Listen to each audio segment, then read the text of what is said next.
അപ്പോൾ ഇനി നമുക്ക് കാളാഞ്ചി മീൻ ഫ്രൈ ചെയ്യാം അല്ലേ. അതിന് വേണ്ടിയിട്ട് മിക്സഡ് ജാറിലോട്ട് ഇഞ്ചി, വെളുത്തുള്ളി, മഞ്ഞൾപ്പൊടി, മുളക് പൊടി, ഞാനിവിടെ കാശ്മീരി ചില്ലിയാണ് യൂസ് ചെയ്യുന്നത്.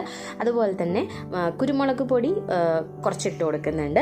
പിന്നെ നമ്മുടെ മെയിൻ ആയിട്ടുള്ള ഇൻഗ്രീഡിയൻ്റ് എന്ന് പറയുന്നത് ഈ കായപ്പൊടിയാണ് കേട്ടോ. ഇത് ചേർക്കുമ്പോൾ ഒരു പ്രത്യേക മണവും ടേസ്റ്റൊക്കെയാണ്. ആവശ്യത്തിന് ഉപ്പും വെള്ളവും ചേർത്ത് നന്നായിട്ട് പേസ്റ്റ് ആക്കിയിട്ട് എടുത്ത് വരാം. നമ്മുടെ മീൻ ഇതാ ഞാൻ ഇവിടെ മുറിച്ച് വൃത്തിയാക്കി വെച്ചിട്ടുണ്ട്. അപ്പോൾ അരച്ച് വെച്ച പേസ്റ്റ് നമുക്ക് അതിലോട്ട് ഇട്ട് നല്ലപോലെ ഒന്ന് മാരിനേറ്റ് ചെയ്ത് കൊടുക്കാം കേട്ടോ. ഇത് നമ്മൾ തലേ ദിവസം ചെയ്ത് അടുത്ത ദിവസം വറക്കുമ്പോൾ നല്ല ടേസ്റ്റാണ്. മസാലയൊക്കെ നല്ലപോലെ പിടിച്ചിട്ടുണ്ടാവും. അപ്പോൾ അങ്ങനെ ഒന്ന് ട്രൈ ചെയ്ത് നോക്കണം. അല്ലെങ്കിൽ ഏകദേശം ഒരു മണിക്കൂറെങ്കിലും മാരിനേറ്റ് ചെയ്ത് വെക്കണം. എന്നിട്ട് നല്ല ചൂടായിട്ടുള്ള എണ്ണയിലോട്ടിട്ട് നമ്മൾ വറുത്തെടുക്കുക കേട്ടോ. ഈ കാളാഞ്ചി മീനിൽ കുറച്ച് നെയ്യും കൂടി ഇറങ്ങും. അപ്പോൾ അതിനനുസരിച്ചിട്ട് എണ്ണ ഒഴിച്ചാൽ മതി. പിന്നെ നല്ല ഫ്രഷ് ആയിട്ടുള്ള കറിവേപ്പിലയും കൂടി ഇട്ട് കൊടുക്കുക.